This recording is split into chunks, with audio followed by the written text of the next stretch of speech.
আলাইকুম ভিউয়ার্স, কেমন আছেন? নিশ্চয়ই ভালো আছেন। এই তো চলে এসেছি আজকের ব্লগটি নিয়ে। তা আজকে শুরুতে আমি রান্না করব একটু অন্যরকমভাবে।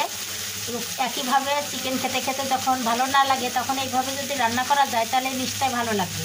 তা চলুন কীভাবে আমি আজকে চিকেনটা রান্না করি সেটা আপনাদের সঙ্গে শেয়ার করব।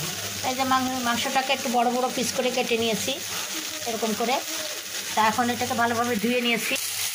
আর এখানে সমস্ত মশলা, মাংসের যে সমস্ত মশলা দিয়ে মাংস রান্না করা যায় সবই দিয়ে দিয়েছি। তবে একটু মশলা 1 চামচের পরিবর্তে 2 চামচ বেশি দিয়েছি বাটা মশলা দিয়ে ভালোভাবে পানি দিয়ে একটু বারবার 2বার কষে নিয়েছি। এই যে তেল বেরিয়ে আসছে, এখন চিকেনগুলো আমি দিয়ে দেবো। মশলাটা একটু ভালোভাবে কষে নিতে হবে।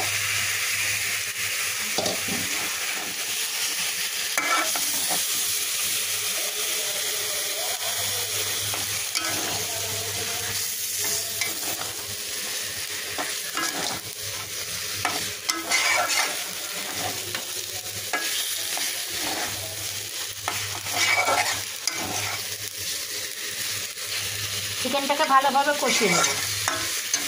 সামান্য একটু পানি দেবো, দিয়ে কষা হয়ে গেলে আমি ফিরে আসছি।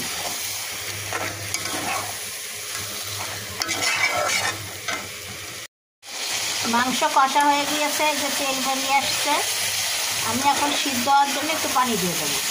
বেশি ঝোল রাখবো না, ভুনা ভুনা করবো। শুধু সিদ্ধ হওয়ার জন্য পানি দিয়ে দিলাম। পানিটা একটু গরম পানি, ফুটন্ত পানি দিলাম।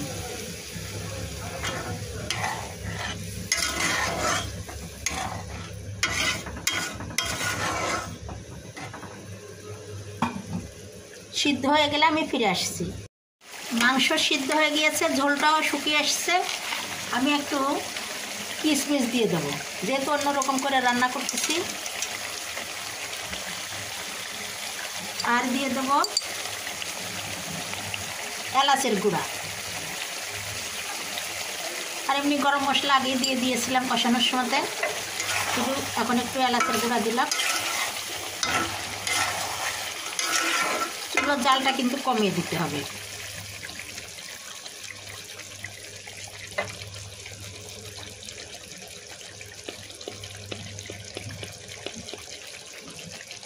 এক চিমটা গোলমরিচের গুঁড়া দিলাম।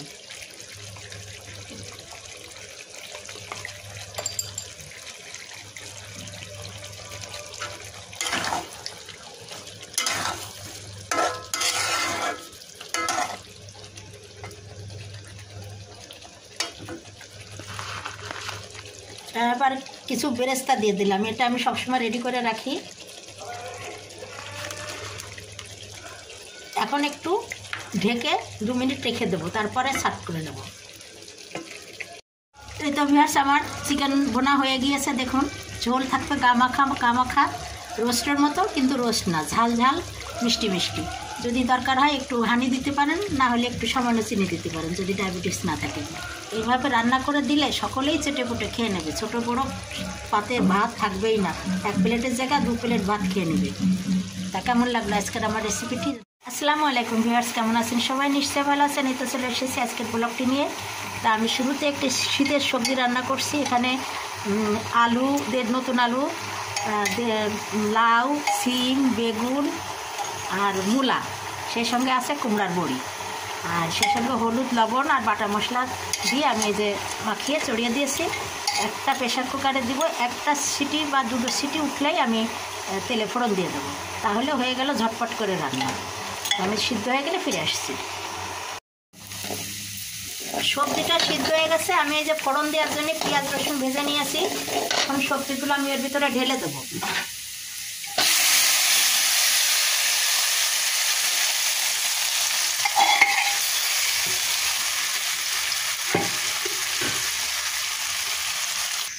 তো ফোড়ন দিয়ে দিলাম, দেখুন কত সুন্দর হয়েছে। খেতে কিন্তু দারুণ লাগবে। একেবারে বড়ি, মূলা, আলু, বেগুন,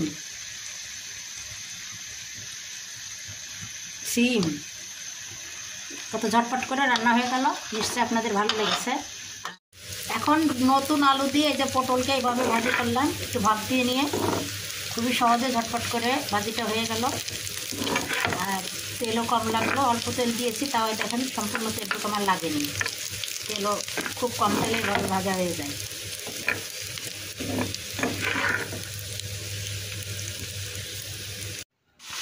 এখন রান্না করব লাউ দিয়ে কাতলা মাছের মাথার ঘন্ট। খুবই মজা লাগে খেতে। মাথাকে এই যে ধুয়ে হলুদ লবণ মাখিয়ে ভেজে নিয়েছি, আর লাউ কেটে এই যে কষিয়ে নিয়েছি, আর ভেজে রাখা মাথাটা এই যে লাউয়ের ভিতরে দিয়ে দিলাম। এখন একটু ভালোভাবে এই যে উল্টিয়ে পাল্টিয়ে মিশিয়ে দিতে হবে।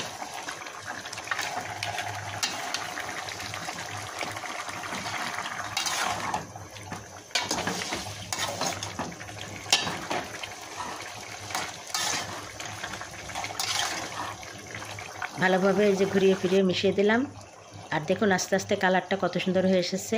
এই মুহূর্তে আমি একটু ভাজা জিরার গুঁড়া দিয়ে দিলাম, স্বাদটা আরও বেড়ে যাবে। খুবই মজার একটি রেসিপি। এইভাবে মাথা খেতে চায় না অনেকে, যদি এইভাবে ঘন্ট করে সবজি দিয়ে বা ডাল দিয়ে করে দেওয়া যায় তাহলে খেতে কিন্তু খুবই দারুণ লাগে। আর একটি এরকম তরকারি পেলে আর কিছুই লাগবে না, শুধু এটা দিয়েই গোটা প্লেটের ভাত চেটে পেটে সবাই খেয়ে নেবে।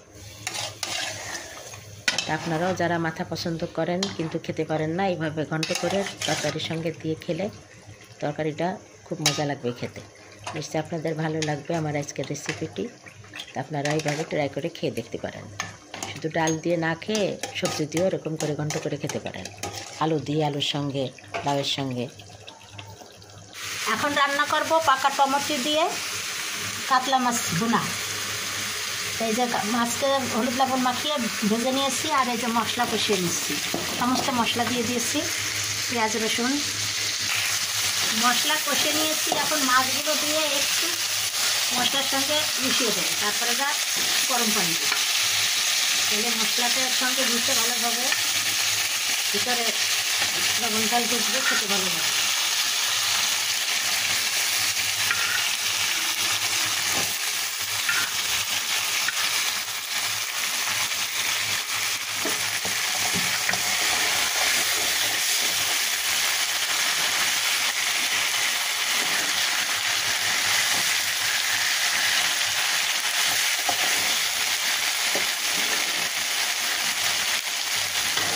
কষিয়ে নেব, নিয়ে পানি দিয়ে দেবো।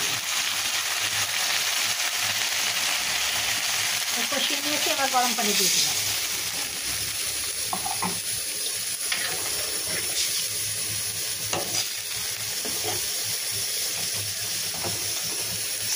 এই যে পানি ফুটে উঠেছে, এখন এই যে টমেটোগুলো এইভাবে পিস করে কেটে উপর দিয়ে দিয়ে দেবো।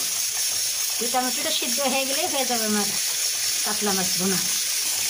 দুটি কাঁচামরিচ দিয়ে দিলাম।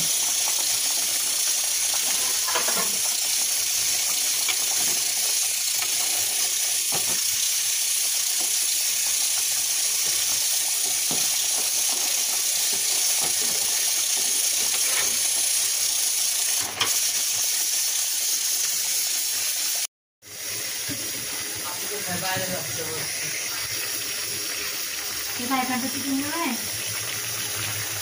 ফ্যান্টাসিতে যাও, জামা নিয়ে এসেছিলাম।